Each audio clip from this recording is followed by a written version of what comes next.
ভালোবাসার আলো। শীতের রাত, ছোট্ট শহর বেথলেহেমের আকাশে তখন অদ্ভুত এক তারা জ্বলজ্বল করছে। চারদিকে নীরবতা, শুধু দূরে মেষপালকদের ভেড়ার ঘণ্টার ধ্বনি শোনা যায়।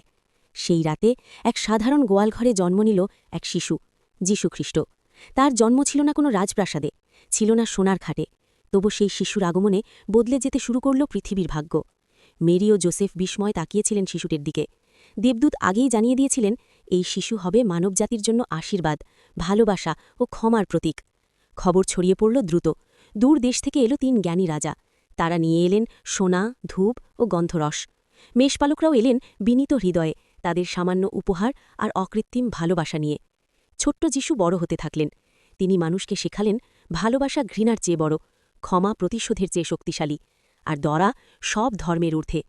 বছর কেটে গেল, মানুষ তার বাণী ভুলতে শুরু করলেও প্রতি বছর এই দিনে ২৫শে ডিসেম্বর, খ্রিস্টান ডে বা বড়দিনে, মানুষ আবার মনে করে সেই আলোয় ভরা রাতের কথা।